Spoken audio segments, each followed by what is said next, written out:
रावण ने मरते समय लक्ष्मण से क्या कहा था? भगवान राम के तीखे बाणों से दशानन धराशायी हो गया। भगवान जानते थे कि एक महाज्ञानी पंडित और राजनीतिक आज संसार से जा रहा है। उन्होंने लक्ष्मण से कहा कि रावण अपनी अंतिम सांसें गिन रहा है, तुम जाओ उससे कुछ ज्ञान की बातें सीख कर आओ। लक्ष्मण जाकर ज्ञानोपदेश के लिए रावण से निवेदन किया। रावण ने कहा, राम तो त्रिलोक के स्वामी हैं, सर्वज्ञ हैं, वे क्या नहीं जानते हैं। फिर भी यदि इस दास से कुछ सुनना चाहते हैं तो पहले मुझे मेरे अंत समय में दर्शन देने की कृपा करें, तब मैं कुछ सुनाऊंगा। श्री राम रावण के सम्मुख गए। तब रावण ने कहा, प्रभु ये मेरा अंतिम समय है। रक्त के प्रभाव के कारण ज़्यादा कुछ कहना पाना कठिन है, फिर भी कुछ सुनाता हूँ। रावण ने आगे कहा, हे राम, मनुष्य को यदि कोई शुभ कार्य करने की इच्छा हो जाए तो उसे शीघ्र ही कर लेना चाहिए, और यदि कोई अशुभ कर्म करने की इच्छा हो जाए तो उसे टाल ही देना चाहिए। मैं कोई पढ़ी सुनी बात नहीं कहता हूँ, अपने जीवन के अनुभव से जो मैंने सीखा है वही कह रहा हूँ। एक बार मैं नरक की ओर से गुजर रहा था। वहाँ मैंने देखा कि जीवों को बहुत दुख दिया जाता है। मेरे मन में आया कि मैं धरती से स्वर्ग तक सीढ़ी लगा दूंगा ताकि सभी जीव आसानी से स्वर्ग जा सकें, किसी को नरक जाना ही ना पड़े। समुद्र के खारे जल को देखकर मेरे मन में आया कि क्यों ना इस अपेय जल को उछिल दूं और समुद्र में दूध, घी, मक्खन यदि भर दूं, इससे लोगों को बहुत सुविधा हो जाएगी।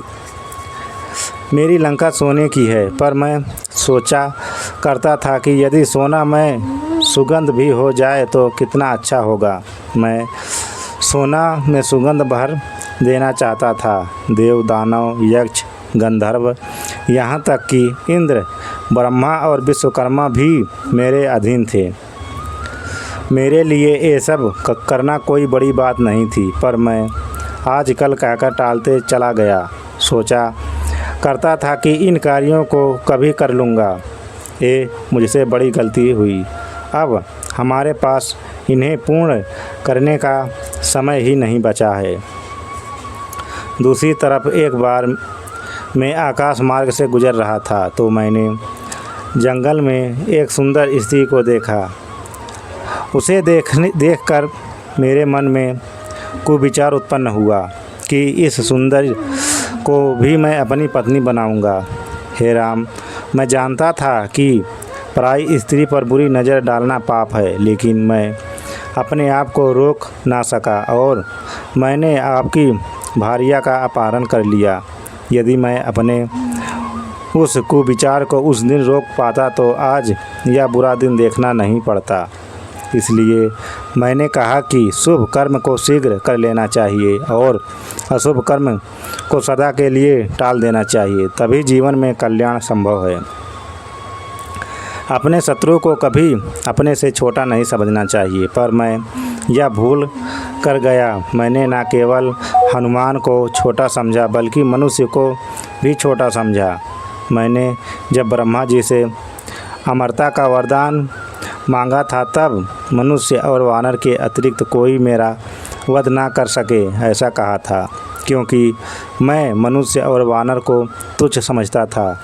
ये मेरी गलती थी। रावण ने अंतिम बात ये बताई कि अपने जीवन का कोई राज हो तो उसे किसी को भी नहीं बताना चाहिए। यहाँ भी मुझसे गलती हुई। मैंने अपनी मृत्यु का राज अपने भाई विभीषण को बताया, जो आज मेरी मौत का कारण बन गया। ये मेरे जीवन की सबसे बड़ी गलती थी। इतना कहकर रावण का गला अवरुद्ध हो गया और उसके प्राण पखेरु उड़ गए। जय श्री राम।